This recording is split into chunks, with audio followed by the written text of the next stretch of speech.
had them online before I dial up. How they claiming they on top and I'm a mile up.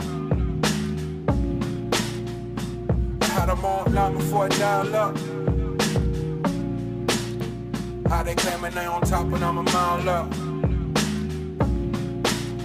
I know the wall's closing in, but don't you dare give up now. Poe believed in me, pull up through some bucks down. Todd told the valet pull the truck round. Push the line up that we drew it, it's just us now. Would you believe me if I told you my granny told me she prayed this? Then booked the surgery just to pull me out of the basement. Right back where I started, nothing to show for a facelift. Got pushed playing Walter White and Davis, never felt so dangerous. The type of power they can't quantify. And name the best from my region, you gotta utter mine. Think of who really putting on, you never come to mind. Rapping like your Spotify, tap you rappers compromise. Yeah, no need to panic, just paint the canvas. If you can feel the static, you're too close, find your balance. Embed the revolution for they prohibition bandwidth. Blood trickle from the leaders he was planning. I had them all online before I dial up. How they claiming they on top when I'm a mile up.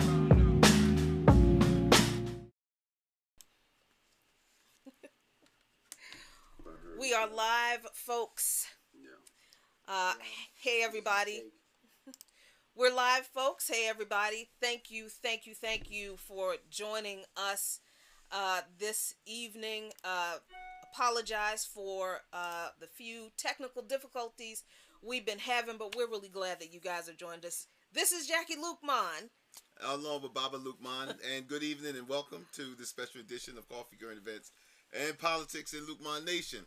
Tonight, as we come to the end of 2020, we will discuss the major events and highlights that made this year a year to remember, such as COVID-19 and how the global pandemic exposed the weaknesses and failures of the capitalist system, Trump's impeachment, the election of Joe Biden, and the refusal of Donald Trump just to accept his defeat, Black Lives Matter, protests, George Floyd, the expanded surveillance state, and what it means as we enter a new year. Wow, what a list, right, Jack? That's just scratching the surface. But we're not going to be doing this by ourselves. So here to help us examine these and other issues are Ajama Baraka, who is the national organizer for Black Alliance for Peace, and Dr. Sharice Burden-Stelly, associate professor of Africano Studies at Carleton College, and the author of W.E.B. Du Bois, A Life in American History, and she is a visiting scholar with the Race and Capitalism Project at the University of Chicago. And last but not least, we have John Kiriakou, CIA whistleblower who exposed the use of torture by America's intelligence agency. He is also a former co-host of Radio Sputnik's Loud and Clear with Brian Becker. So we appreciate you all for joining us tonight, which we believe will be an enlightening and entertaining and discussion. But before we begin, we'd like to remind everyone to hit the like button and subscribe button. Y'all know the drill. And share this video and invite your friends to join us here on Lukman Nation, the most dangerous show on social media, and we back that up. So as always, before we begin, Africa must be free. I was about to say by 1983, like Ajamu said, because it's way overdue. We way overdue for Africa's freedom. But yes. Listen, we wanted to talk to people who we have a lot of esteem for and who we know are knowledgeable on one thing, and that's how to connect all of these issues together. That for a lot of people, from what we've seen in the past year, people don't think a lot of these issues are connected. They're like individually bad, awful things that the government has done on some degree, but people have not, we don't think, effectively connected these issues together, in particular in regard to the struggle for liberation here and around the world. And we're going to try to do that tonight, and I think that we got the right people to do it. So let's start off at the top of the year. Why not? But just the beginning of this year was absolutely, utterly ridiculous because of the continued Russiagate issue, and how do I want to ask this? Like, John, and I'm thinking of you in particular. Throughout the course of the year, we talked about on Loud and Clear and on By Any Means Necessary, we talked a lot about how Russiagate was just a complete farce from the 2000 from the election. I don't even know what year it is anymore. The 2016 election. 2016. I want 2020 to be over so badly. I forgot what year it is. From the 2016 election, the whole Russiagate business it was such a farce, but it was so, it was bought and sold whole cloth by the Democratic Party and by the media establishment, the corporate media establishment, the so-called liberal media, and a lot of the conservative media too. And that bled over into 2020 in a lot of different ways. And I think one of those ways that we've seen that was the way activists were pulled into this 21st century McCarthyism, where people were accused of being Russian bots and Russian agents and all that kind of stuff. But I would love for you to recap the issues from Russiagate from 2016 and how they impacted, especially like the intelligence, the so-called intelligence community, and the way it interacted with the impeachment of Donald Trump early this year, and why the issues with the FBI were such a problem with that impeachment, and how that kind of bled over into the way activists were dragged into this McCarthyism, this McCarthyite dragnet, all connected to Russiagate. Sorry, my sister's dogs are barking. Oh, it's okay. There is so much to say on this issue. Honestly, I'm not even sure where to begin. It seems, Jackie, as though even before this story broke, the Democrats decided that this was going to be their issue. Even before the public was really aware of what was going on, they were going to use this as a battle line to be drawn. And that's what they did. You know, we saw it on MSNBC, we saw it on CNN. Every story was Russia, that somehow the Russians had stolen the election for Donald Trump. Somehow the Russians had suppressed voter turnout in states like Ohio and Florida, and it just wasn't true. On Loud and Clear, I said a number of times that when I was at the CIA, I was taught that you couldn't make a judgment without evidence. You had to have evidence, and not just a single source telling you something. You had to have multiple sources. And so we said repeatedly on Loud and Clear, there was no evidence that any of this happened, but we waited patiently, like the rest of the country, for the Mueller report to come out. The Mueller report finally came out, and there was no evidence that any of it had ever happened. But in the interim, the media had already decided that this was going to be the issue. That regardless of what the Mueller report said, the Russians had indeed intervened on the side of Donald Trump. Now, we know that that's not true. We know that that never happened because we've read the Mueller report. But it doesn't matter because the media already took their stand. Now, what happened in 2020?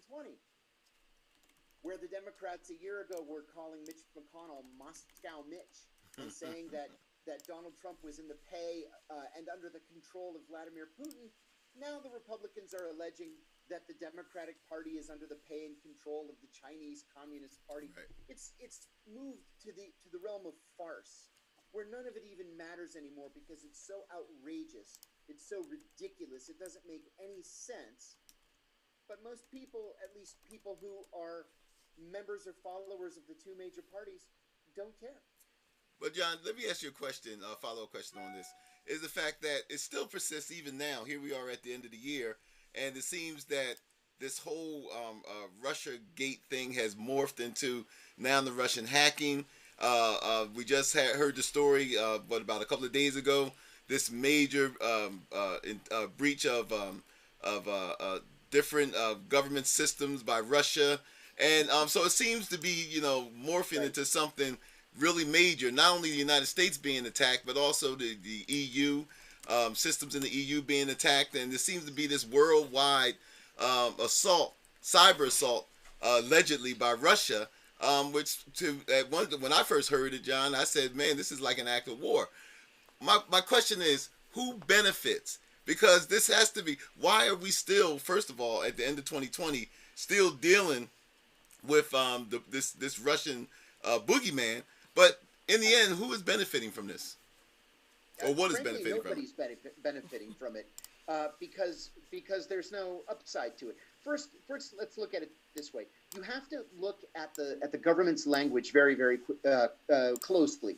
You have to look at the language that the FBI, the CIA, the Cyber Command released. They say that it's likely a Russian attack, or we have reason to believe that it was a Russian attack, or it was launched by someone with ties to the Kremlin. What does that mean? Well, I was in the CIA for 15 years. I know what those words mean. Those words mean we don't know who did it, but we're going to blame the Russians because they're the likeliest character here. But let's assume that the Russians did do it. So what? We do it all the time. Yes. And it's not just the Russians. It's the Russians, the Chinese, the Brits, the French, the Israelis, the Iranians. Everybody does it. This is a normal part of life. This is what countries do to one another. And now all of a sudden we've decided to jump up and down like our hair's on fire when it happens. Well, it's been happening since the 50s, since the 40s even. Why now all of a sudden it's an act of war? All of a sudden it's something that we need to, call up the reserves. When we do this kind of thing all the time, I think that it's just become a political boogeyman, a political cudgel that can be used to clobber opponents on one side or the other. I really don't think that it matters to anybody. Now, speaking of governments attacking governments, Ajamu, recently we just heard Iran once again losing a nuclear scientist to what many believe is alleged Israeli activity. Alleged Israeli assassination, of course, backed up by the United States. As we know that Benjamin Netanyahu has been having his own issues, but with his alignment with the Trump administration, I mean, the Trump administration was like Santa Claus to the Netanyahu administration, recognizing Jerusalem as the capital of Israel. Just more recently, recognizing Morocco as having sovereignty over Western Sahara, basically backing up colonialism, so much for freedom and democracy. And so we also know that that the Palestinian, the two-state solution for the Palestinians, with all of the giveaways that the Trump administration have given to the Benjamin Netanyahu regime, I like to call it regime. Ajamu, how does this all tie in? And as far as Iran goes, now we know that President-elect Biden said that he would like to re-enter the nuclear deal that President Obama before him had solidified with Iran. And of course, we know that Trump got us out of that. So, what do you see at play here, and what are the ripple effects throughout this region? And what does Biden? I know I'm putting a lot on your plate, but what is Biden looking at too in the coming years? You have to unmute yourself.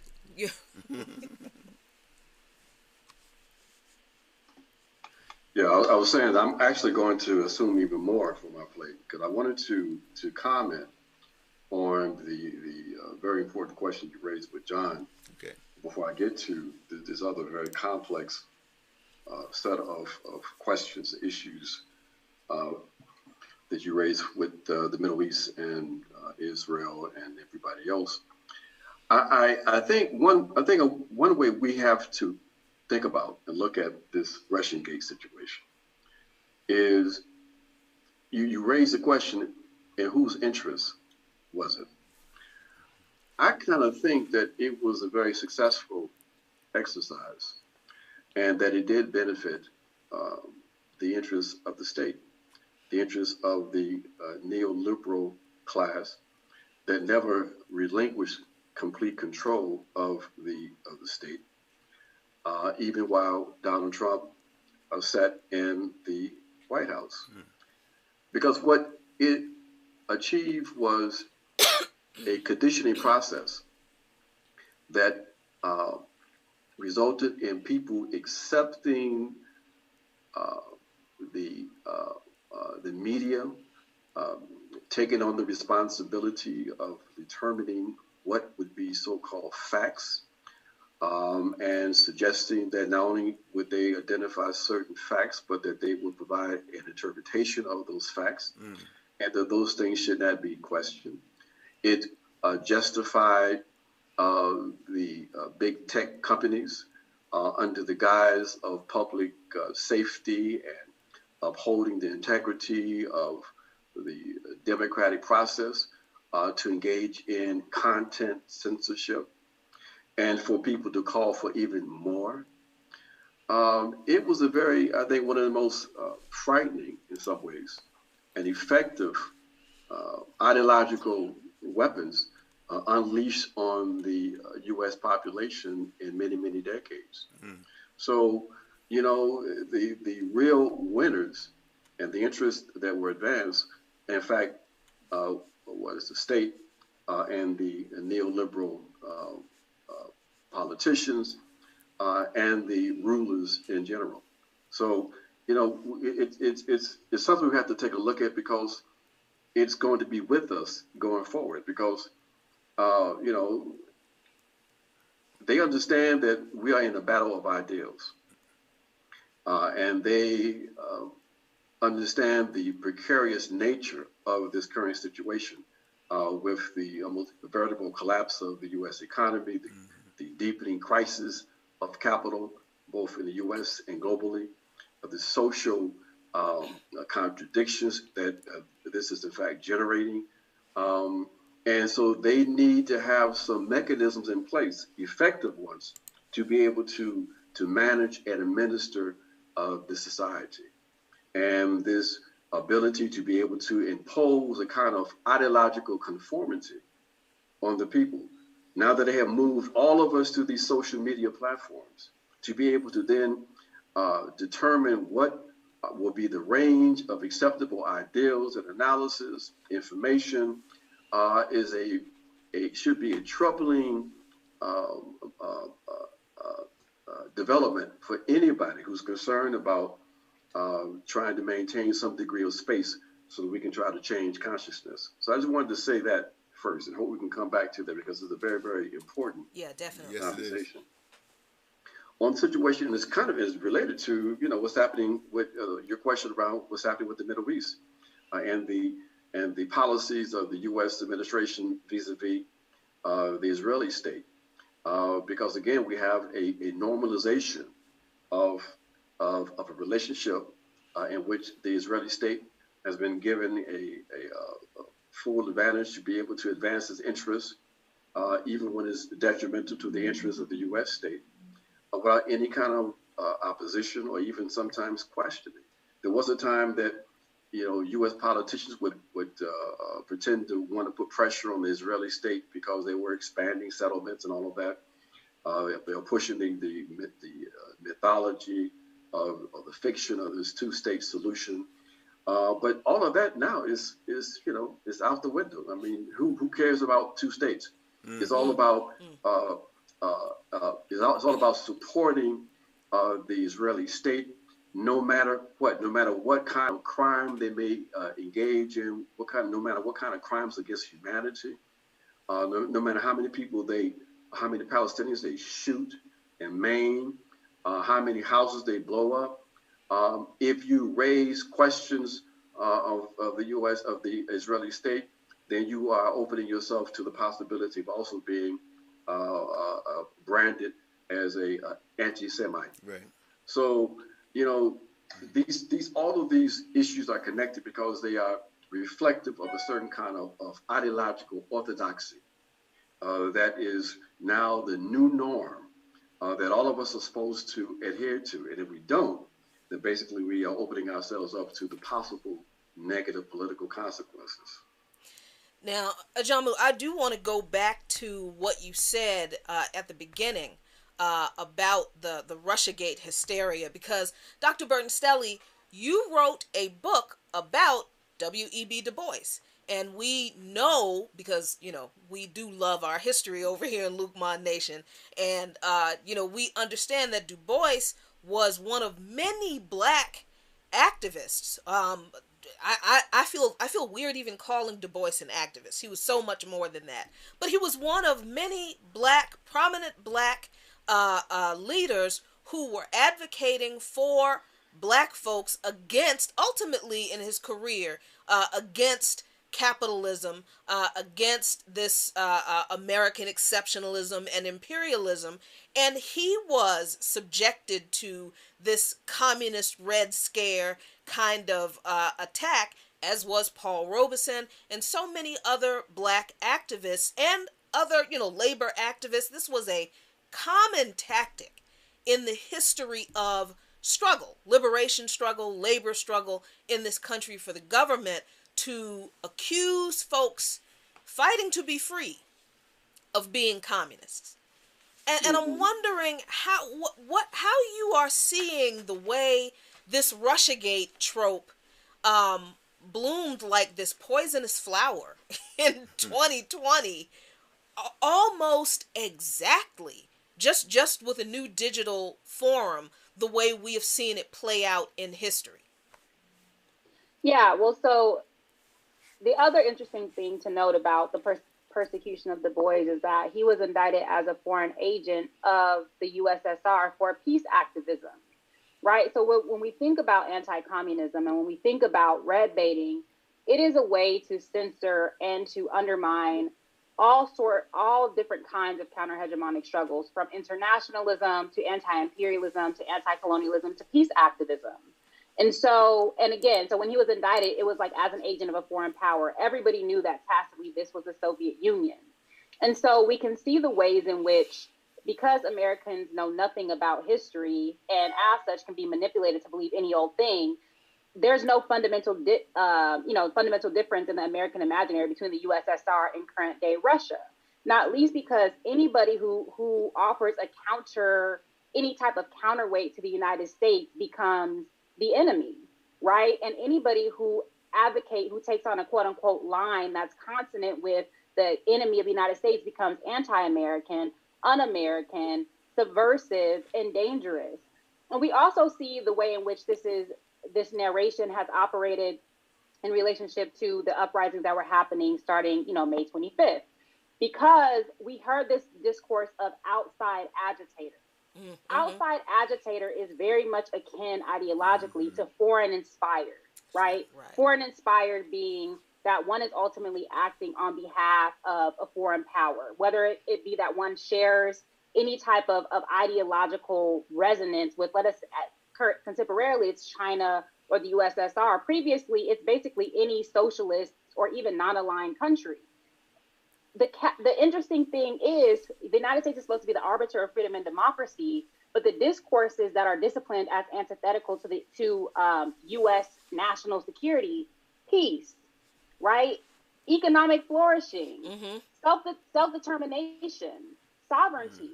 And so even today, as we hear, we see the ways in which movements on the ground are being disciplined for making these very demands. And even as we see the ways in which people, as you were saying earlier, activists who are making particular types of demands or critiques are being construed as Russian bots.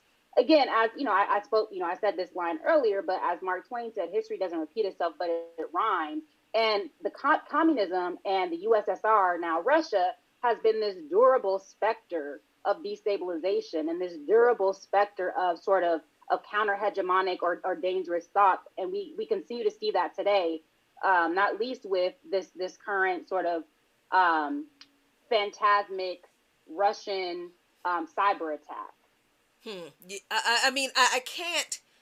I cannot help but remember, Ajamu, when I was offered the job at By Any Means Necessary, and remember I was like all nervous because I was a technical writer for a government contract, a civilian government contract for General Dynamics.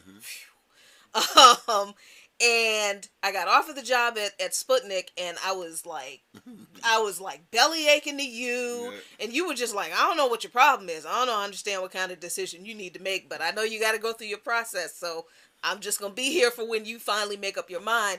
And I called a couple people, and one of those people was Ajamu Baraka, because if anybody understood what the implications of me working for Sputnik News could be, it would be him.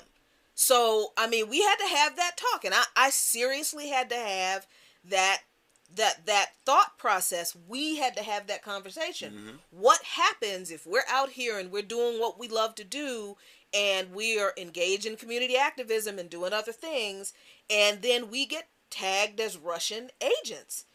And our decision was, oh well, that's just the way the cookie crumbles. That's you know, we'll deal with it when we got there. But I just wanted to give people a real life example. I mean, this was a real thing. This was this wasn't like some esoteric conversation that people were having. Mm-hmm. You know, no, this happened to people. And since I have worked at Sputnik, yes, people have called me a Russian bot. And even unfriended you on Facebook. Unfriended me on Facebook. A couple of my family members was like, Lord Jesus, you working for the Russians. And I'm like, well, they pay, so you know.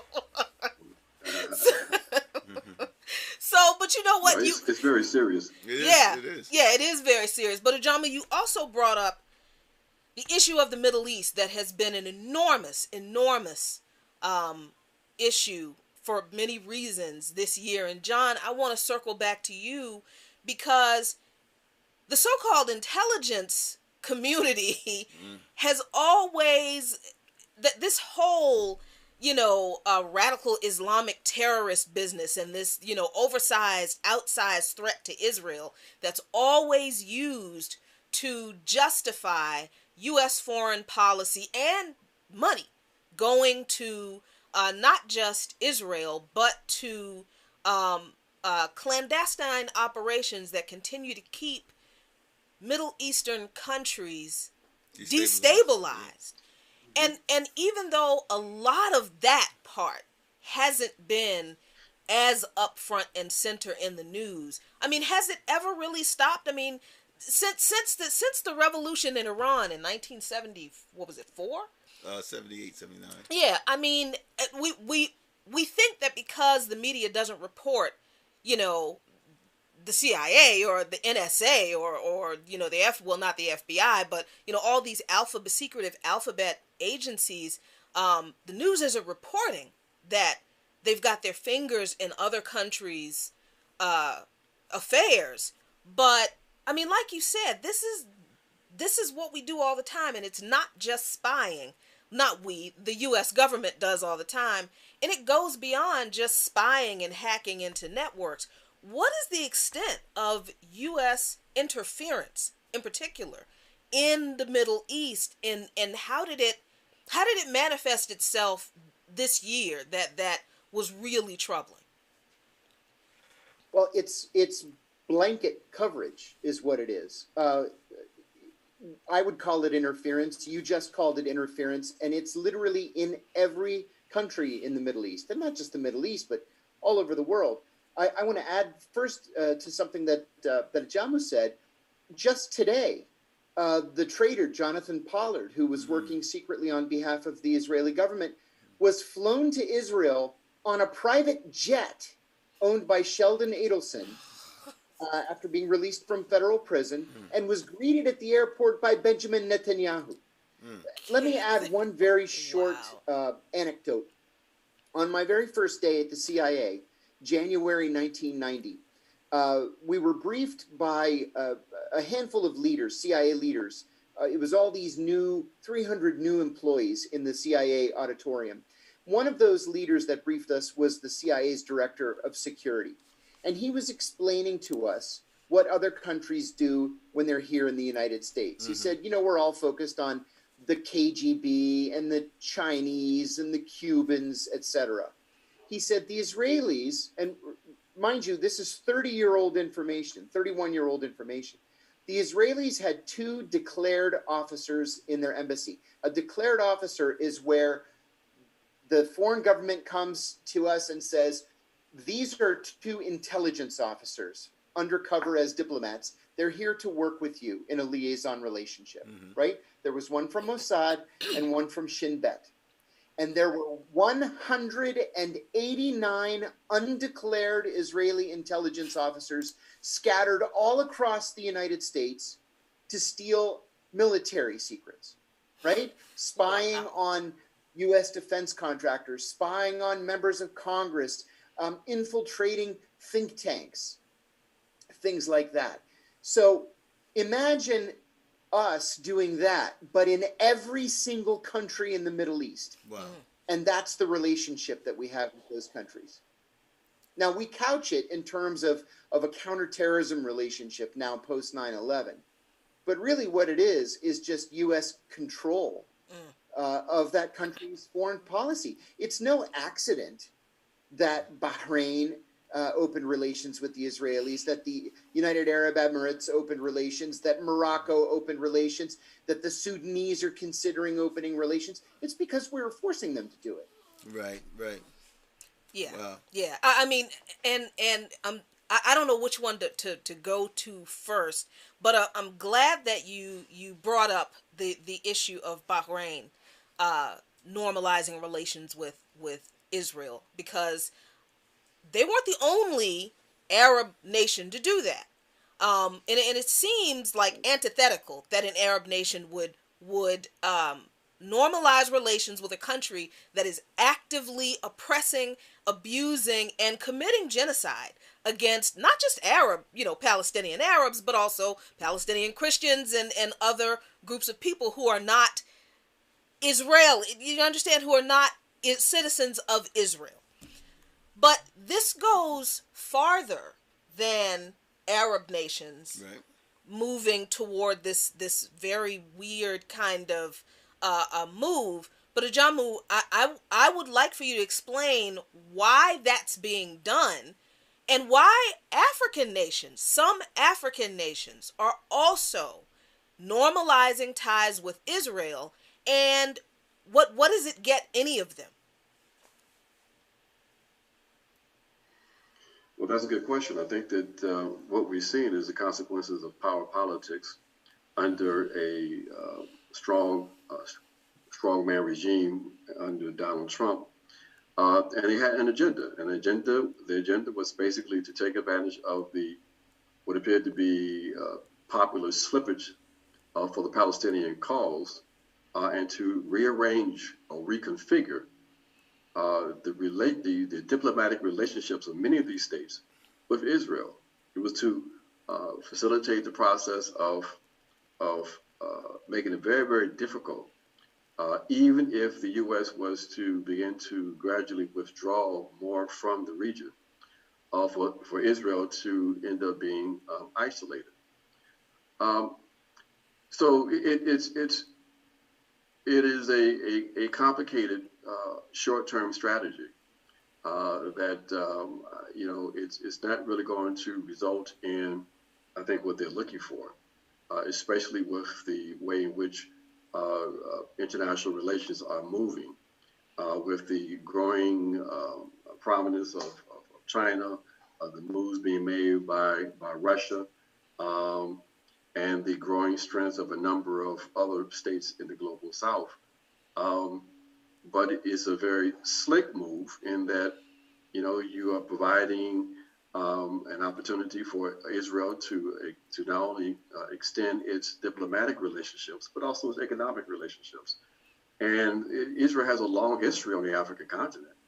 We were just talking the other day about the fact that not only do you have Israeli investments across the continent, you have Israeli arms sales to various states on the continent.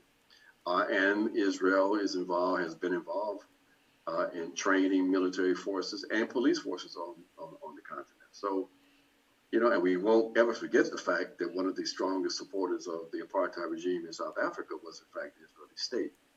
So this is part of of Israel carrying out its particular interests, its particular foreign policies, as part of the Western alliance.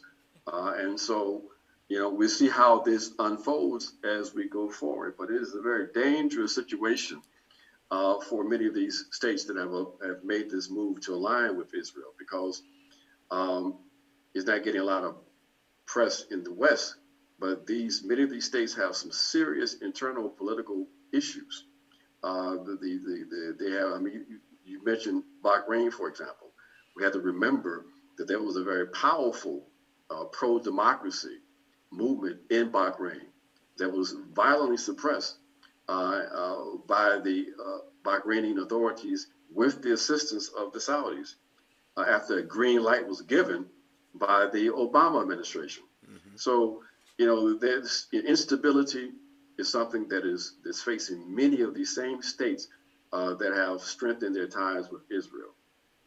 Now, John, that you mentioned about the global politics too. Now, we're in this pandemic, and we're eventually going to get to this pandemic. But the pandemic, but with the pandemic, one of the things that has been very noticeable is the rise of China, or I would say the strengthening of China, and China's strengthening position on the global scene. The way that they dealt with the pandemic, as opposed to the way that that we've dealt with it, and the UK and many in Europe have dealt with it, China has came out of this, in my view, in a very powerful position. Now, with its Belt and Road Initiative and its own expansion into the Middle East and into Africa, do you feel what do you feel is the long-term implication? Because what you just explained about Israel and the Trump administration setting up these certain, what I guess they call blocks, in order to get these countries to recognize Israel as some sort of strategy. But and I imagine it's to oppose China and Russia's influence on the African continent. But you have AFRICOM, and those of us who are members of BAP, we know that those of us, we know that is a major issue for us. So where does this all play in? Because with all of these players coming together, we know that it's just going to further destabilize the relationship. And will that bring China and the United States closer and closer to confrontation? That's a very good question. And those moves that are being made by the Chinese to strengthen their ability to ensure that they have access to the resources they need. The moves they've made with the recent agreement they made with the European Union to open up their economy to a certain extent to allow for European investment. All our moves being made to ensure that the intent of the Biden administration to try to reinvigorate the Western alliance to have a united front vis-a-vis China would be very difficult. And so, there are elements within, and I'm sure, John and others who are listening know, and that this is a dangerous development, because there's some elements in the foreign policy community that want a more aggressive stance vis-a-vis China. In fact, that was one of the main objectives of the Trump forces, and they were just, it took them a couple of years to sort of build a new consensus, because they were bogged down with this Russian nonsense. They wanted to make a pivot to China, from the very beginning, and they're under the illusion, I think, that they're going to be able to, create a united front that included the Western alliance and also Russia against the Chinese. So these are all, and we know that they identified the Chinese and Russia, of course, as major strategic competitors in their national security strategy. So these are very dangerous developments that could, in fact, lead to some kind of confrontation. But the Chinese are making moves to try to undermine that, of course, with that agreement and with this major agreement that occurred a few weeks ago with this regional comprehensive economic partnership, which is like the largest sort of free trade, they call it, agreement ever in the history of capitalism. So or in trade. So it's making it very, very difficult to do anything other than sort of a military confrontation between the U.S. and China, because the Chinese are playing the game that the Western capitalists say you're supposed to play, and the Europeans and the U.S. are being beat at that game. And so there's this move to try to use their imperialist power to try to contain China, including trying to entice them into a spending spree for military weapons. So it's a very dangerous situation, and I don't anticipate under a Biden administration for it to change much. Well, I would like for us to pivot. We spend a lot of time on international, but I would like for us to pivot to domestic because one of the things that COVID-19, and I would love for Dr. Stelly to chime in on this. One of the things that COVID-19 has shown is the blatant disparities that especially African people in this country and around the world suffered economically, socially, politically. That's the disparities in healthcare. But let's focus more on the United States, And we found out that one of the things that COVID done, that the pandemic has done, is exposed the inequities that we as Africans in this country have always known, and have always known that it was these inequities, but and that the country always covered up. But what COVID did was just exposed it and realized that there was nothing that they couldn't cover this up. That there were disparities in health, education, the way that in political in the political arena. So, Dr. Stelly, could you go into what what did COVID-19 and how much of the inequities that COVID-19 exposed the so-called most powerful country in the world to the rest of the world? Well, so one way to think about this, right, is what's called Cancer Alley, this place that is in Louisiana, where for at least 30 years there have been a bunch of power plants there, and this area is predominantly Black and disproportionately made up of racialized people. And it's called Cancer Alley because these people tend to get cancer at a disproportionate rate compared to the rest of the country because of their exposure to all these toxic chemicals. Now, this very area is also contracting COVID-19 at an exorbitant rate as compared to the rest of the country. And so what that conveys is that places that have been subjected to environmental racism, to things like food deserts, to things like lack of access to transportation, lack of access to healthcare, these are the places that are being most heavily hit.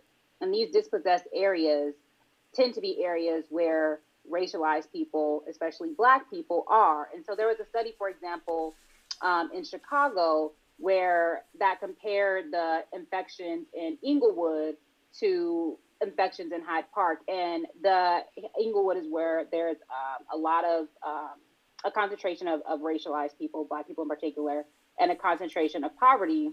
Hyde Park is a more affluent area, and it was about twice the rate of infections of COVID-19, and an even higher prevalence of death from COVID-19. So essentially what we see is that the ways in which racism in the healthcare system, environmental racism, and disinvestment affect or have impacted Black communities, COVID-19 is just exacerbating these realities. And this is important to note because persons are demanding, that there's this vaccine, right? There's two vaccines now that are supposed to be, or one that has been rolled out, one of that will be rolled out soon, or maybe it has officially been rolled out. And everybody thinks that this vaccine is a magic bullet and that will go back to normal after we develop herd immunity. But that back to normal is a situation of gig economy. Right. It is a situation of high unemployment.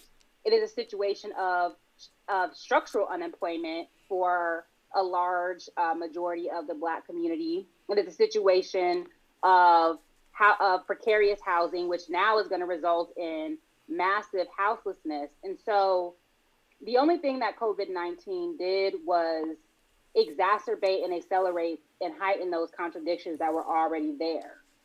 And so what it requires is for us to rethink what that normal we're trying to go back to is, when people are working, they're engaging in more and more flexibilized labor, insecure labor, informal labor,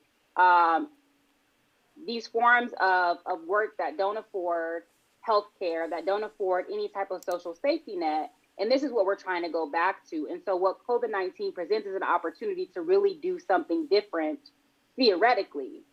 But as Biden has shown, right, as Congress has shown, they are very, very unwilling to do anything that is transformative.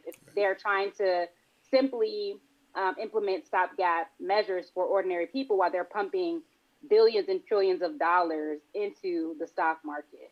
And so it's business, COVID-19 has, it's business as usual, but it's just on a heightened scale.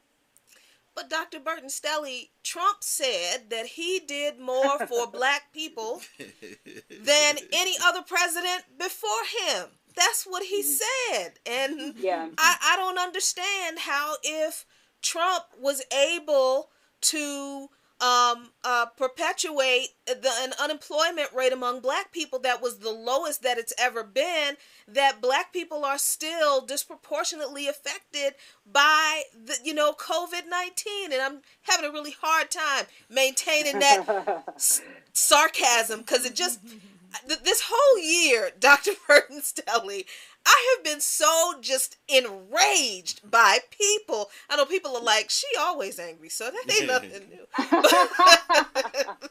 But in particular, this people swallowing this whole lie that this man propped up, along with the Department of Labor and their bullshit statistics. It's our show. We can cuss. Mm-hmm. There you go. So, finally, freedom. I wanted to be the first so that you didn't feel bad if you felt it rising up. So, the Department of Labor statistics is in on this grift of misreporting unemployment numbers. And they have been for decades. Mm-hmm. They just don't tell the truth about the way they report unemployment numbers. Now, this was a big deal with conservatives under Obama, and we're not standing for Obama right now. We're just pointing out the criticism that was leveled against Obama when his administration reported, look, unemployment is going down. And what did the mostly white conservatives say? Well, the Department of Labor Statistics isn't reporting all the numbers on the people who are the long-term unemployed, the gig unemployed, the part-time workers, and the people who have dropped out of the employment market. I don't know why all of a sudden in 2016 those criticisms were not true about this historically low unemployment rate. But I'm wondering how you have been responding to people's propensity to look at what Trump has said. Because I feel like, and we had this conversation earlier, because you were like, well, we have to talk about Trump. And I'm like, no, the fuck we don't. So,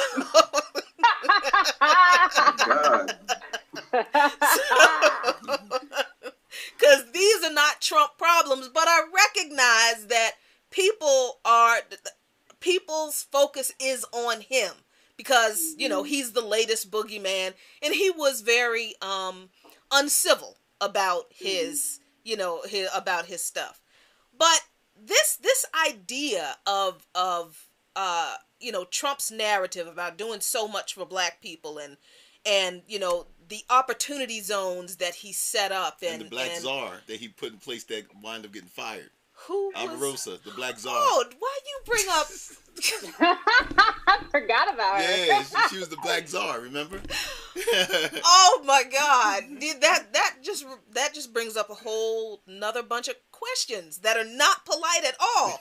But I mean, in the context of COVID-19 and the way black people and indigenous people and people at the bottom of society are faring, before this virus hit, how have you been responding to the way people just kind of believed what Trump said about, how low, and by people, I do mean African people. I do mean black folks. I'm not talking about white folks, and I'm not talking about people who feed on a diet of MSNBC and Rachel Maddow and them. No, talking about homegrown folks. I'm talking about us who live around people who we know those numbers can't be right, but some folks are like, well, maybe he's doing a little something. I don't know. That got under my skin this year, but I'm wondering if you noticed that and how you were feeling about that. I mean, I personally have not encountered very many of those folks. And maybe it's because I'm just around, the niggerati, as we call them. So the black academics who think Trump is just aberrant and or abhorrent that is, and who would never have anything positive to say about him. But I do think that sometimes I think that our people just want to win. We just want to win sometimes, and so we're willing to believe and to go along and get along. I'm kind of thinking about the contract with America, for example, and Ice Cube, the leader of us black people apparently, meeting with Donald Trump after Joe Biden refused to meet with him. And just the ways that, and also, Lil Wayne, so the doyens of black political leadership, right, meeting with Trump. And, the ways that, we have been so dispossessed and so sort of left out of any consideration of what it means for the nation to progress, that, there are particular groups who will believe the hype. To me, though, those blacks are no different than the ones who believe in Biden. So we can sit here and we can, chastise the ones that believe in Trump, but the ones who believe that Biden is going to be substantively different than Trump, who is going to do something other than polish the turd and be more kind and be more polite with the oppression and with the exploitation, those people, I mean, they are no better than those who believe the Trump lies, those who believe the quote unquote fake news. So I think that anybody who continues to believe in the two-party system, who continues to believe that in lesser of two evilism, or who believes in the quote unquote hold their feet to the fire, it's absurd. It is ridiculous. And so I think that until we being the left, the black radical left, provide a viable alternative, our people are susceptible to believing all of this electoral hokum. But what 2020 has really shown us is the fact that there are definitely some real life consequences moving forward, even with the disparities that we see. Mm-hmm. For example, I read an article about virtual education. And so we know that ever since this whole virtual education thing came up with the onset of the pandemic, we knew that our children were at a disadvantage from the beginning. I mean, not having the proper equipment, the way that our families are now structured, based upon the economic distresses that we are in.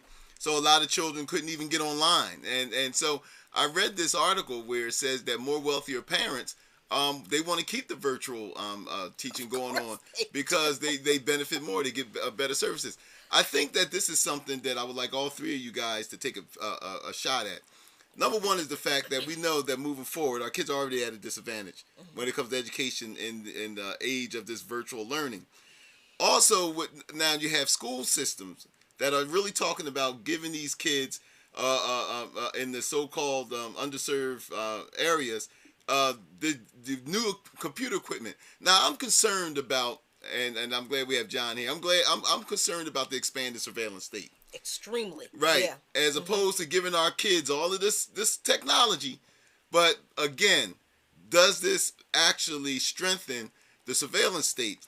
And so as we move forward with the gig economy, everything, we know that economically,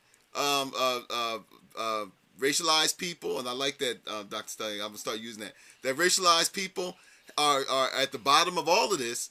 And we have eviction crisis going on. So we already, before the pandemic, we already knew that African Americans were approaching zero wealth. Mm-hmm. We already knew this. Mm-hmm. Now we have the pandemic. Now we have this thing where our kids aren't really are being even put under the being less educated now than they were before, and all these other problems with education and school choice and everything. So I want to just throw this ball of whatever I put together at you guys, and if you, Dr. Stelly, can begin, and then you guys can pass it around. But I'm more interested in this, in where we're going with this virtual education, as opposed, because I think it's just more on strengthening the surveillance state, if I may say so. Yeah, I mean, I think it's a real conundrum because, as we know, the school to prison pipeline with respect to Black girls and boys is real. And the ways in which students were being punished with debt, so like the school lunch debt, for example, that's real. And so it seems like it's just passing one form of debt and punishment. It is moving that to the home space. And it seems to me that our children were being miseducated, to use the term of Carter G. Woodson, and left behind, even with in-person instruction. And so I think that, to your point, yes, I do think that it increases surveillance, and it also increases our reliance upon technology, which is a different type of problem.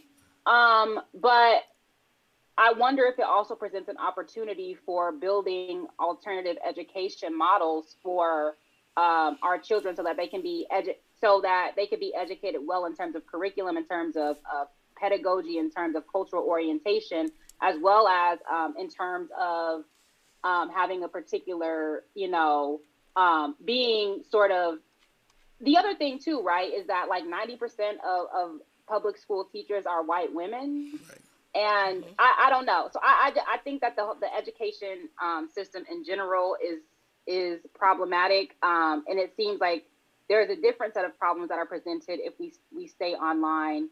But I do think that the one big impact is the socialization. That part of K through 12 education is the socialization with other children, developing particular types of social skills. And I think that you cannot replicate that with online learning, no matter how much you have people do words with friends or whatever digitally.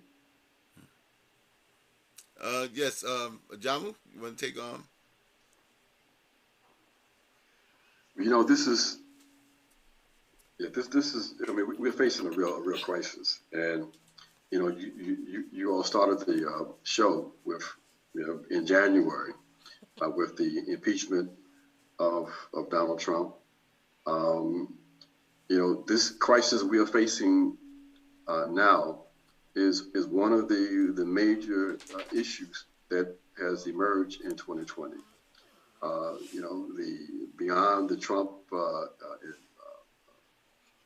impeachment, this COVID situation that has fundamentally changed so many different things in this country, including this education question. And I'm really concerned about this because, part of the consequence of COVID and the disruption of the economy is that now you have facing many states and local governments across the country a real fiscal crisis. So one of the ways in which they will begin to look at how they can cut corners, cut back, impose austerity will be looking at educational budgets. And it plays right into the hands of the neoliberal agenda to convince people, even people who don't have the means to really do it, and convince people whose children, like our children, are falling behind as a consequence of this mode of instruction, that it makes sense to continue with this kind of virtual, so-called virtual learning. But the evidence is starting to emerge that for our children, for other racialized people, colonized people in the U.S., and working class in general, that these kids are falling further and further behind. And there's so many elements to this that we don't talk about. The fact that, for example, the kids are supposed to be taking instruction during the course of the day, but there's an assumption that there will always be an adult in the house overseeing that process. Right.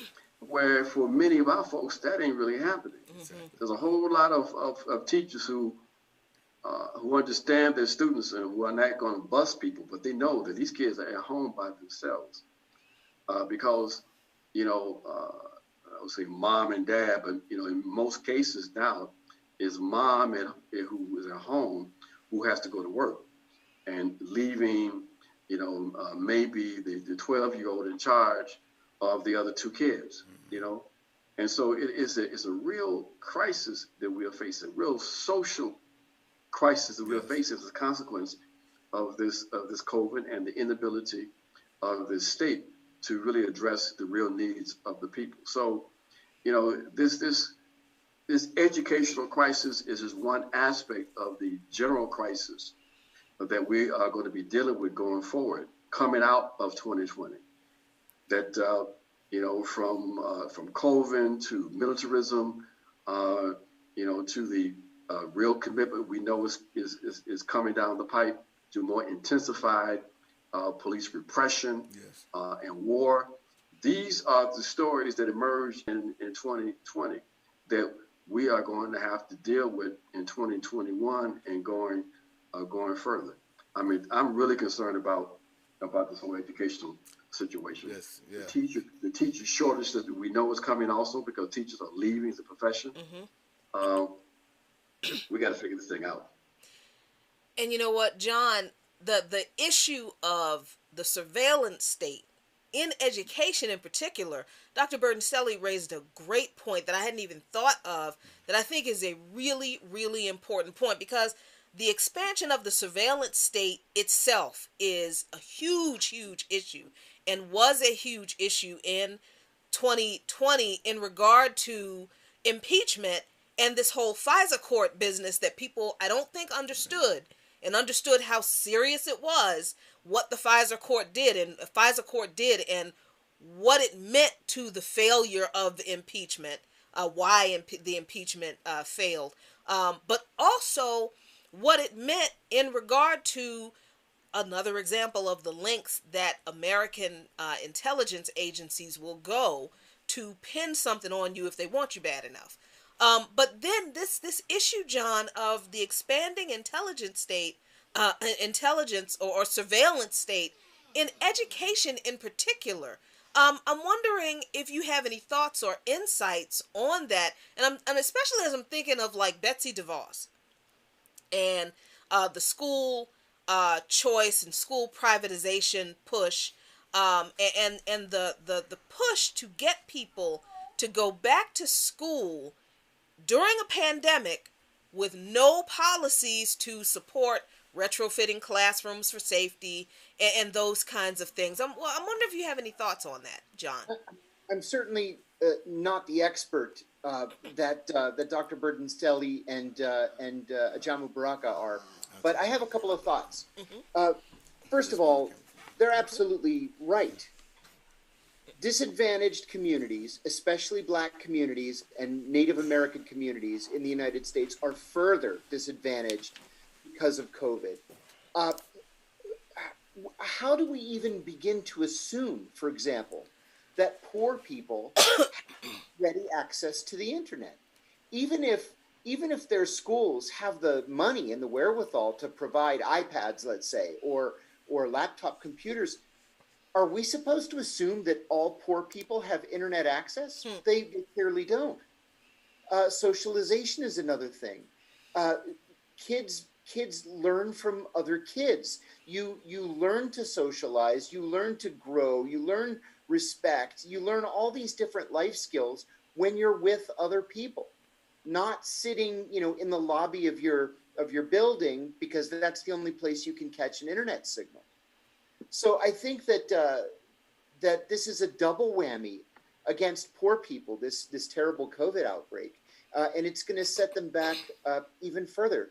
Betsy DeVos set education back half a generation in just the last 4 years. And look at what's happening in places like Kansas, for example, where teachers are paid so little that they have fully 25% turnover, and those teachers in Kansas are resigning and moving to neighboring states because the pay and benefits are so much better. But then there's the issue of the surveillance state, which I think is so important. The deep state is real.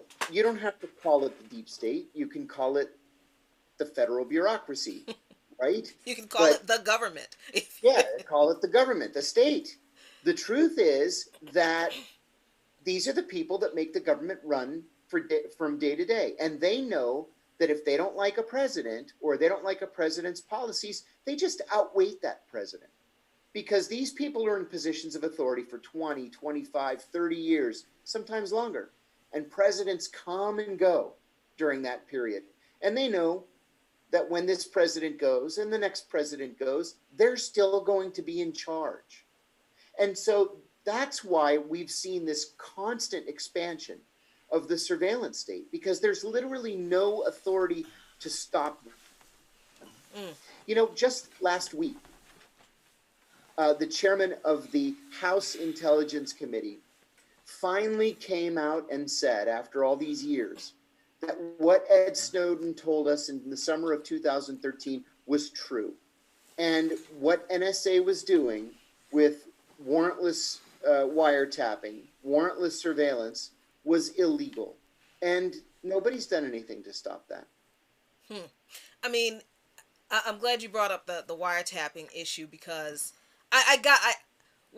we got to talk about this FISA court issue, because I feel like the FISA court warrant that was the that was the foundation of the downfall. Well, maybe not the foundation, because when we're talking about impeachment, and I know we're kind of all over the place with a lot of these topics, folks, but I think that's the point.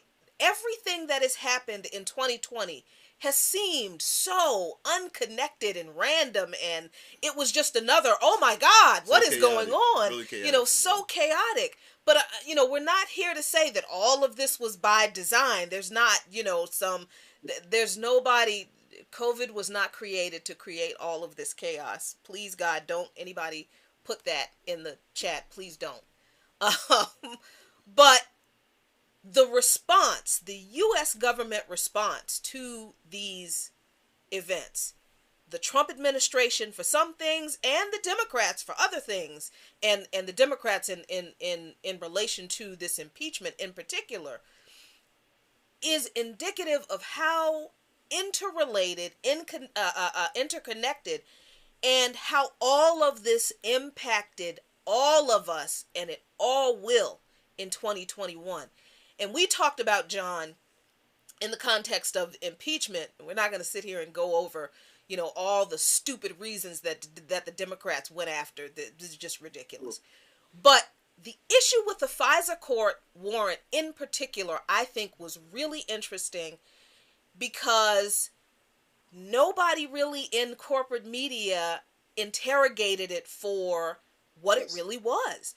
And we talked about that on Loud and Clear. We talked about it on our show. So explain to people why this FISA court warrant issue was a bigger issue in 2020 than people made it out to be, and why we should be really, really clear on how it's going to impact everything going forward. Well, just to give our viewers and listeners an idea of what a FISA court warrant is. The FISA court is the Foreign Intelligence Court. So if there is a purported threat to the national security, let's say NSA picks up some chatter, the CIA or NSA would go to the FISA court and get a warrant to tap that line. Maybe there's a known terrorist number calling a number in the United States. You go and you get the warrant. That wasn't the case with the impeachment. The case with the impeachment was there was a rumor that maybe possibly somebody who was associated with the Trump campaign might have been in the process of being developed by the Russian intelligence services. Maybe, maybe not. They went and got their warrant. Well, listen to this. Over the 33-year period of the existence of the FISA court, the court has granted 33,000 942 warrants, and it's denied 12. Now, that is a denial rate of 0.03%. Now, the reason why that happens is because if you are the subject of that FISA warrant, you don't have any idea that they're talking about you in this secret court that's on the top floor of the Justice Department. Not only do you not know it, but you don't have any representation. You know, even if it's kept from you, your attorney's not even allowed to know that you're the subject of this warrant. Wow. And so we had these rumors that were picked up by the Australian ambassador to the United Kingdom after a conversation in a bar with George Papadopoulos that led to a FISA warrant being issued and then renewed 3 times, despite the fact that there was literally no evidence that anybody had been involved with the Russians. Well, if there's no way to curb overreach in the FISA court, then what's to keep it from overreaching? And the answer is nothing. Nothing. You don't have any rights in front of that court. You don't have any recourse if the court is doing something about you, tapping your phones, intercepting your emails, putting surveillance teams on you, because you don't have any idea that you're under the microscope. Well, you know, going to Dr. Burton Stelly, there's another thing that, as we come to the close, it's at 8:15. We didn't want to keep you guys for so long. But one of the things that 2020 has left us with is a more polarized society than we probably have known in recent years. So let's look at this. Even though Donald Trump lost the presidency, 70 million people voted for this man. There's an article that I read today where he was voted on a poll the most admired man of 2020. You know, so we began this year with impeachment, where, you know, it was so much of wanting to get rid of Trump, and yet we end this year with Trump in a better position than he was in than when he first started. So we began with Trump and we end with Trumpism. You know, so this is what I'm seeing. So when we talk about polarization, and I had a lot of people say to me, well, if we just reach out to the megas, I mean, they're poor working class. We look at the long lines in Texas of mainly Trump supporters at food banks and getting donated food. Yet ideologically, they don't see themselves as the same as the rest of us who are poor and working class. My point being is, what is the future of Trump? And I want to say something about the Black Lives Matter too. Yeah. One of the things that we know that this was a year for Black Lives Matter, and rightfully so. But even within the struggle for Black lives and Black rights and Black self-determination, there's even polarization within that. I mean, here we have ADOS. You know, we have the African Descendants of Slaves movement. And so we have BLM. And so we still have these fractured, this polarization within the society that even if we think we're moving in the direction, it still allows the powerful elite to maintain their position, because a house divided cannot stand. So I just give this to the panel, to each one of you, and to answer this. We started with Trump, and then we ended with Trumpism. So whoever wants to take that. I say, well, yeah, I think, the rise of Trumpism, if you will, was a response to Barack Obama, right? Not Barack Obama doing anything for Black people, but rather the fact that he is a Black president, and there's a perception, right, that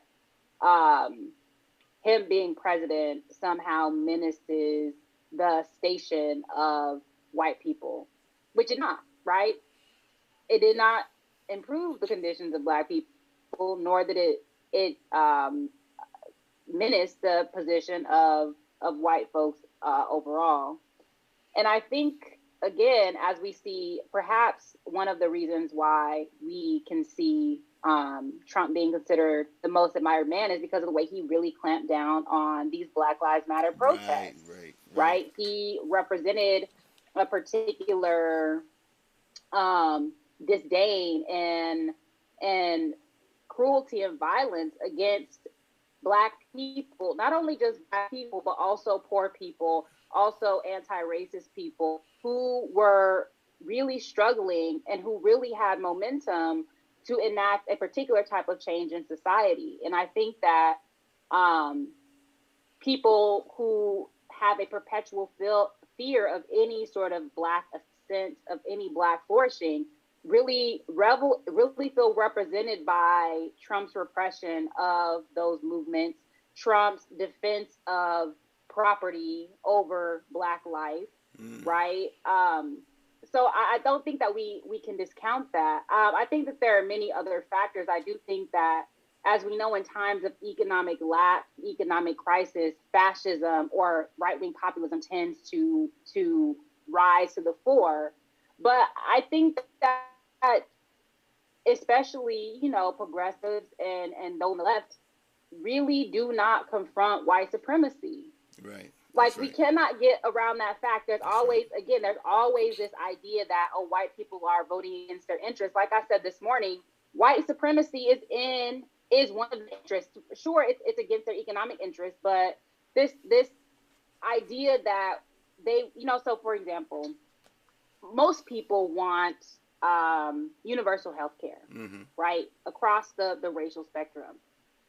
But a certain group do not want other people to have universal. So it's a truncated universalism.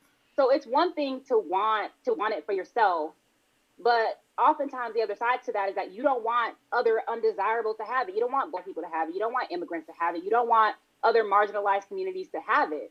And you would rather have those people not have it than you have it yourself. And that, as backward as that logic may seem, that is the politics of white supremacy. And I think that until we actually take this seriously, until we take the white nationalist revanchism seriously, until we take the fact that this is an ideology that has permeated all levels of, or that structures all levels of society, but that is coming back in stunning fashion, until we actually confront that, I think that, the polarization will persist. I'm not going to touch the 806 thing. I kicked that to Dr. Baraka. All right, Dr. Baraka. Let's come on now. Let's come with it. Come on down. Well, these are really, really complicated issues that we have to deal with. And, we have to, I think the way you framed this was really interesting, that the year started with the impeachment of Trump and ending with what is quite clearly a potentially very powerful political movement that is, I think, is valid to refer to it as Trumpism. And Trumpism now is going to be even more dangerous than it was when Trump was sitting in the White House, because that base of support was, why there was a lot of theatrics, and we all focus on Trump and his vile rhetoric, and we talked about neo-fascism and mixing up fascism with manifestations of certain kinds of authoritarianism, while at the same time the real neo-fascists were strengthening the ideological conformity in this country. But now that he's out of power, out of the White House, that is, right, that element is going to become more dangerous, because they are beginning to gel into a real coherent political opposition. And they are dealing with some very dangerous sort of themes. When CNN and MSNBC talk about the Trump forces and what they're talking about on Fox News, and how outrageous it is that they are questioning the election results, and that everybody's angry over there. Well, when you look at what they in fact are debating and talking about at Fox News and in right-wing radio circles, it's not just the election. They have a whole narrative that is the base of their grievance. Right. That from the very beginning, the liberal elites denied Trump legitimacy. That they targeted his administration, and it goes back to what we were talking about a few minutes ago. Even during the campaign, one of the other stories that the liberals and even these fake ass radicals didn't deal with was the fact that they were engaged in illegal activity in surveilling this man's campaign. Right. And the collaboration between the FBI and the CIA and other elements within the intelligence agency was something that was probably the most dangerous that I think I've ever seen. And there was lessons there that we needed to look at and to study in terms of how they use state power to undermine their own democratic process. Trump won the election, but they were not going to allow him to, in fact, govern. I raised the question to folks, what do you think would have been the result of the ruling class if a Bernie Sanders would have got the nomination and would have won?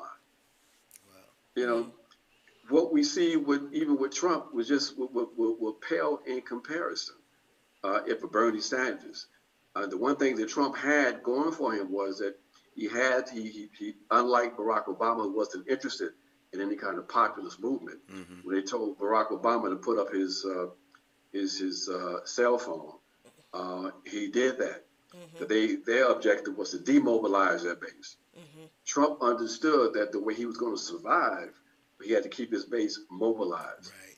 And that's what kept him in power. So, you know, this situation is very, very dangerous because the state has, right on front of our faces, shown their hand that they are the willing instruments of a ruling class that would do everything in its power to ensure that there's no real change in this country at all. We saw that how they collaborated to undermine Corbyn in the UK, and how they collaborated to undermine and do away with Sanders, and how they kept the Trump administration for almost 2 years from being able to govern until Trump did a very slick kind of triage.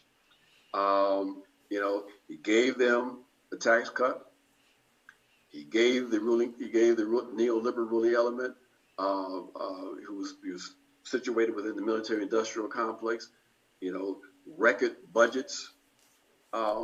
He made a case for why there needs to be a pivot to China. And so by 2018, going to 2019, basically he was sitting pretty. I mean, he had basically demonstrated that he wasn't going to be the disruptive force in terms of challenging the neoliberal global agenda that they thought he was going to be. Right. Okay. And they don't care about him being a racist and all of that. They don't care about that. All they were cared about was him undermining the neoliberal architecture that they had put in place over the last 40 years. And he showed that he wasn't going to do that. He didn't really deliver much for his base economically, including, you know, the petty bourgeoisie, the bigger nationalist capitalists. They were his supporters. He didn't really get afraid about that base until COVID, right? Because it was his base. It was that base, the small business people, you know, the mid-sized business and large nationally based business that was being impacted by COVID, and he knew that was a real issue for him, and he was in trouble, and he mishandled that in so many different ways. But my last quick point, what's interesting about this whole Trump phenomenon too, is how we get fixated on this Trump person, the personality, even to the extent that we attribute things to Trump that Trump didn't have a whole lot to do with. Like, for example, we kind of, talk about, what happened with the uprisings and all of that.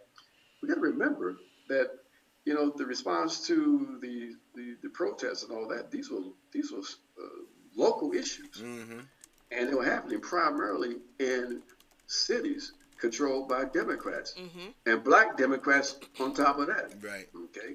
Now Trump baited folks into confrontations like in Portland, and he threatened to send the Department of Homeland Security elements to other cities.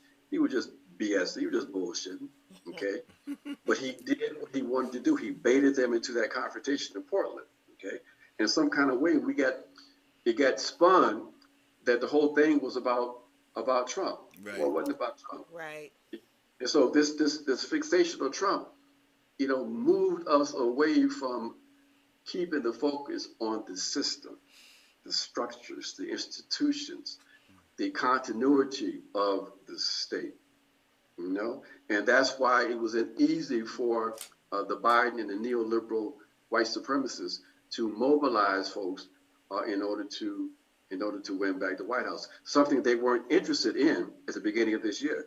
Part of the year, we didn't get a chance to talk about this during this conversation, but the whole election process, the main objective of the Democratic Party at the beginning of this year had nothing to do with the White House. Mm-hmm. They'd already conceded that Trump was going to win. This before the real COVID thing kicked in. Mm-hmm. Everybody knew Trump was on his way to a second term. Right. Okay.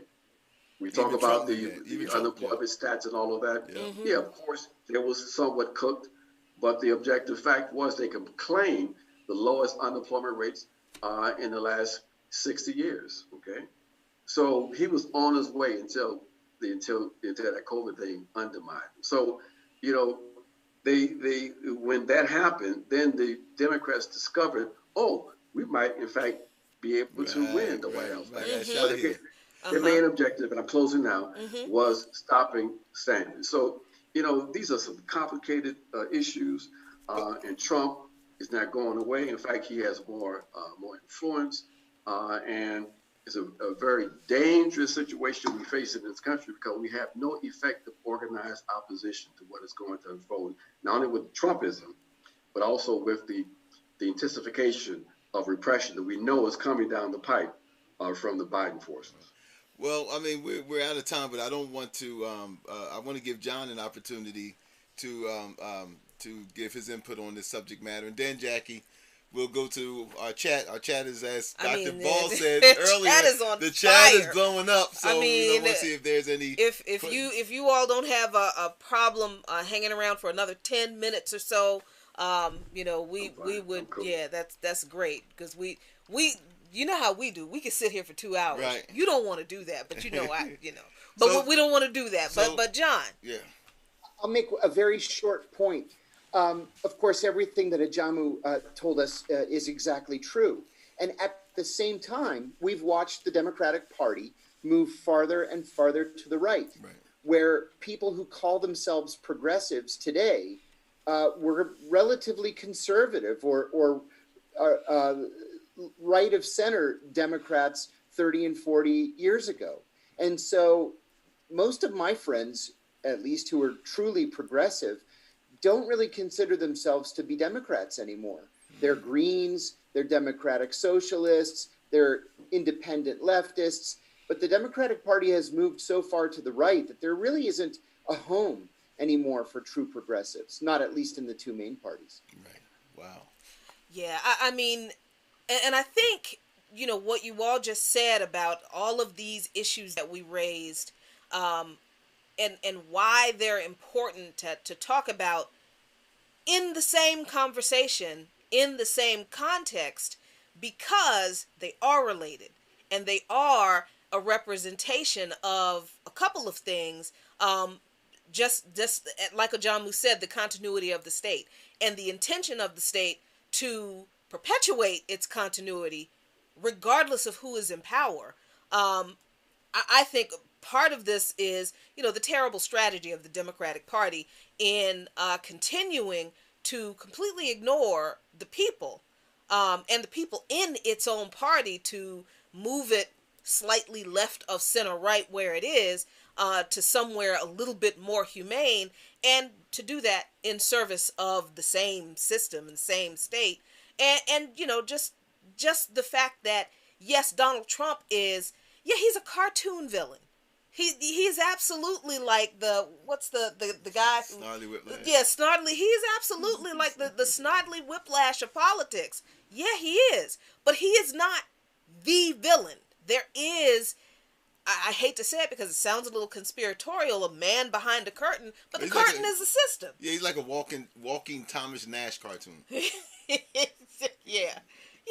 And I mean, when this year started, actually, it was probably like 2018 when things really started to go crazy with Trump. We were saying on our show, look, I don't care what happens with the rest of this man's administration, Donald Trump is probably the best thing that could have happened to this country. He had to happen.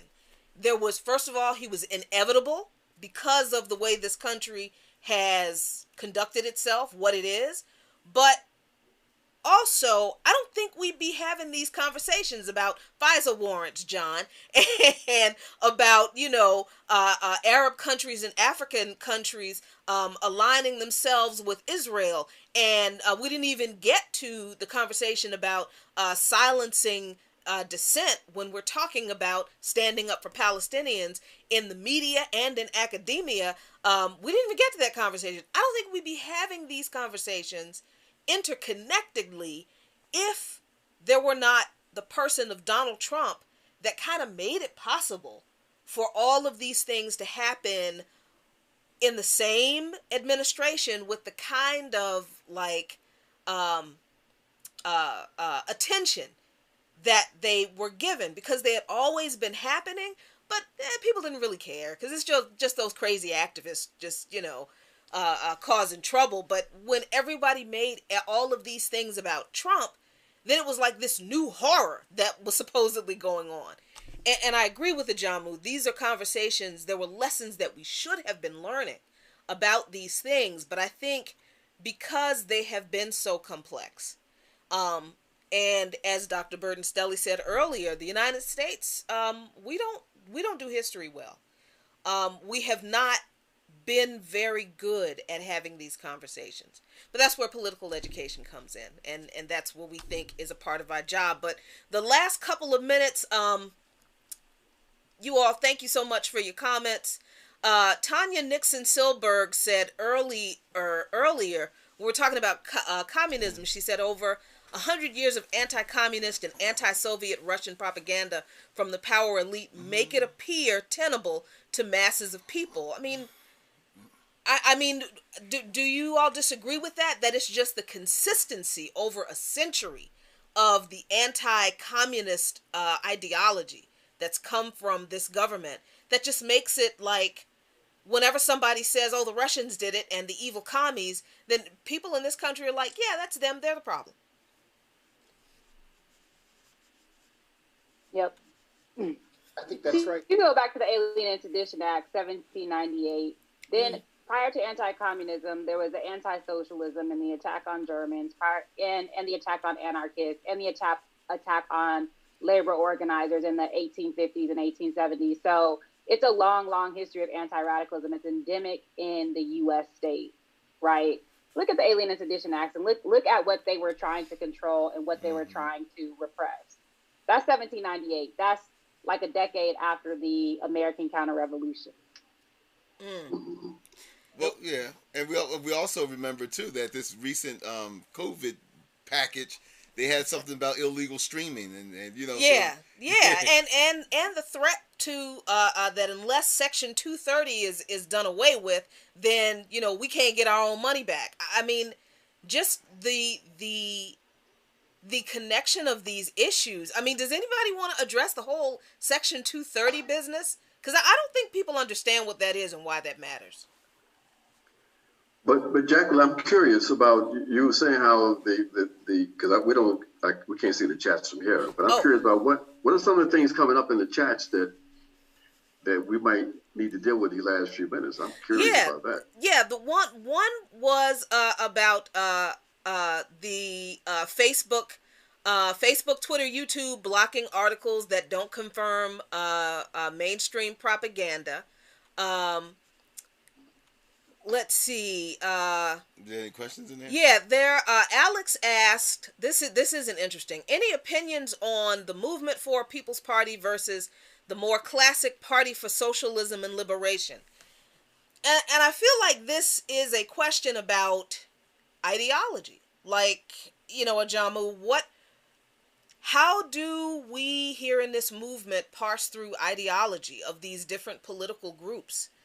If we're trying to form a movement to challenge the system, what do we do with these different ideologies of these different political groups? How do people parse through the ideology of a movement for a People's Party versus the Party for Socialism and Liberation? Well, I mean, I think people have to look at their ideological orientations and make informed decisions based on that. There's a fundamental difference between the Party for Socialism and Liberation versus the other party, and so one has to make a determination what appears to what positions and what postures they have that appear to make sense to you, that appears to reflect the kind of reality as you understand it, and the kind of solutions that you believe need to be arrived at, and make those kinds of decisions. But there's no other way of getting around that. We have these different ideological orientations, different kinds of political tendencies, and people have to make informed choices. But that's why it's so vitally important that we do have informed, politically astute people, so that you can make those kinds of determinations. You could determine what organization you might want to affiliate with and be a part of. What's the better way of seeing the world, and what should be our ultimate objectives? Because that's what we have to talk about too. Where are we going? We could talk a whole lot about all of the issues we are facing, but what is the vision?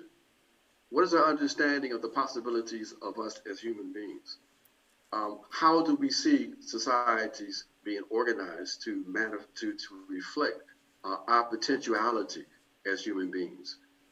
Where are we going? And those kinds of conversations we have to have also, because we have to have a vision. We can't organize our people just based on we catching hell. Right. We've got to be able to show people and suggest to people that we can be more than what we are today, that we can transform our conditions, that we can build a new society and indeed a new world. If that's part of the battle of ideals that we are involved in.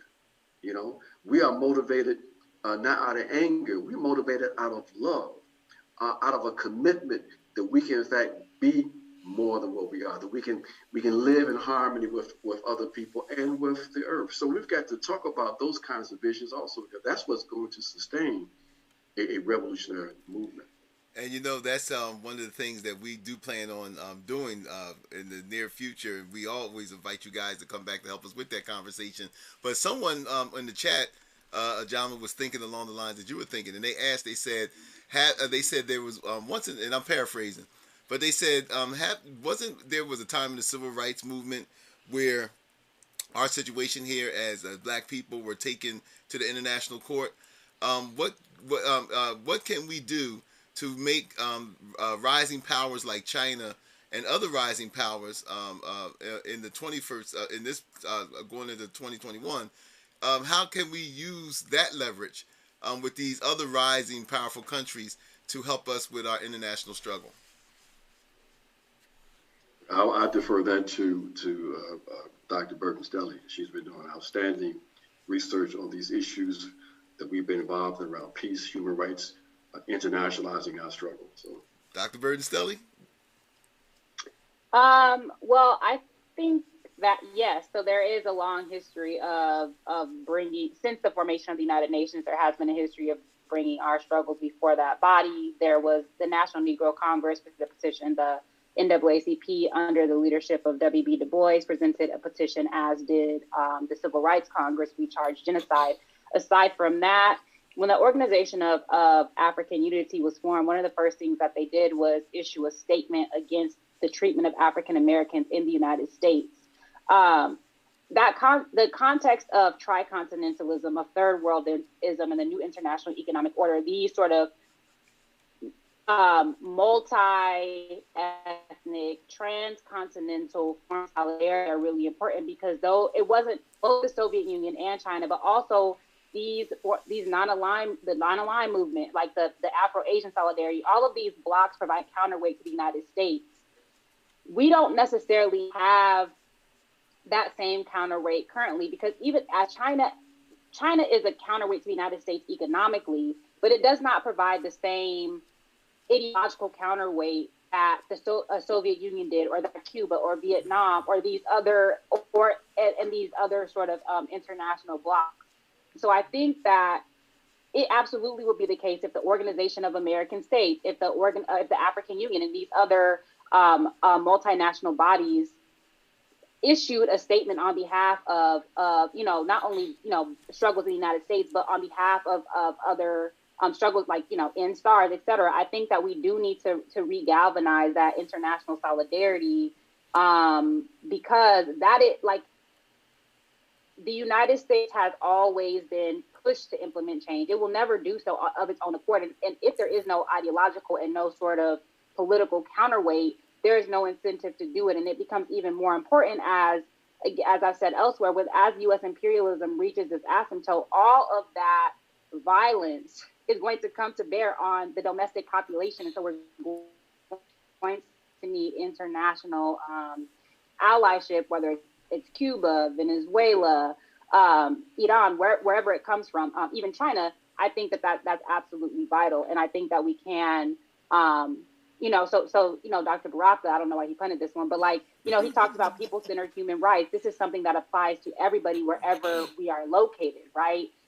And I understand people simply the liberation for Black people and oppressed people. And so I think that we absolutely need to revive that transcontinental internationalist solidarity if we're going to stand a chance. All right, thank you, guys. This thing. Oh, well, thank you, guys. We're coming down to the end of our time, and we thank you for joining us, and we will definitely invite you back if you would come back to help us further this conversation, as Ajamu, so eloquently said. So before we go, Dr. Cherie, since we have you, how can our listeners and viewers get in touch with you and see your the work that you're doing? You know what? There we Black go. Alliance for Peace. Black Alliance for Peace. That's the organization we all need to mobilize. I don't know, PSL, whatever now. Okay, Black Alliance. BAP, Black Alliance for Peace. You got it. Catch me there. Yeah. All right. And John, what about you? You've we know what happened with Loud and Clear. We've been wondering what's going on with you. What have you been doing? And where can people, because you've been writing, where can people connect with you? At johnkiriakou.com. I'm also on Facebook and Twitter, and I'm writing regularly for Consortium News and Reader Supported News. Great. Thank you.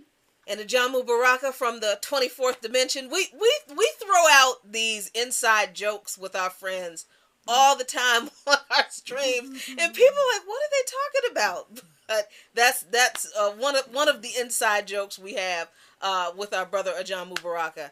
How can people connect with you and support the work that needs to be done and that is being done? Well, I would echo what Dr. Burton Stelly just said, that if you don't have an organizational home and you believe that we have to build a movement that connects up our struggles in the U.S. with our struggles against U.S. imperialism, then you might want to consider the Black Alliance for Peace. You can join either as a member, or if you are a non-African, you can join as a supporter. And we look to and look for both those categories.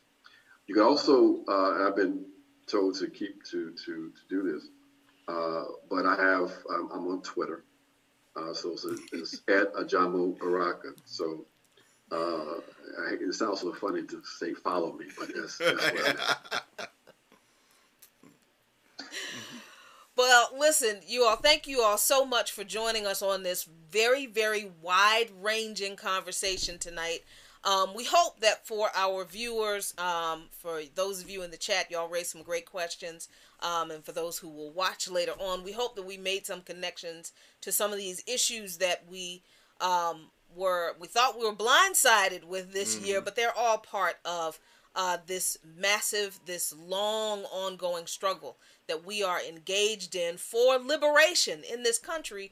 And our struggle for liberation in this country is inextricably tied for the struggle for liberation of people around the world. So this is one conversation.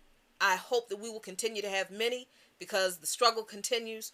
We can't we can't stop talking about these issues just because we think the boogeyman that we believe caused them will be gone, because that's not the case at all. So, and you know, and you folks out there know why we're the most dangerous show on social media. The most dangerous. You ain't gonna find them more dangerous. It's than not this just because of Mrs. Lukman's cussing. That's So thank y'all so much. We appreciate you very much. As always, share this video. Subscribe to us on YouTube. Follow us on Twitter. And like us on Facebook. And as always, we've been saying this ever since we've been on this show, but it means so much more now. Brother Fred Hampton. He said, peace if you are willing to fight for it. We got to fight for it now. Right. Peace, y'all. That's right. No compromise, no retreat. No Thank retreat. you. Africa Right. must be free. Yes. Look at our patrons. To all my haters. that is the greeting for 2020. That's the greeting for 2021 too. We still here, man. Hey guys, we appreciate it so much, man. I mean, you guys were awesome. Any mistakes How they claiming they on top and I'm around love. awesome. I know the wall's closing in, but don't you dare give up now. Poe believed in me, pull up through some bucks down. Todd told the valet pull the truck round. Push the line after we drew it, it's just us now. Would you believe me if I told you my granny told me she prayed this? Then booked the surgery just to pull me out of the basement. Right back where I started.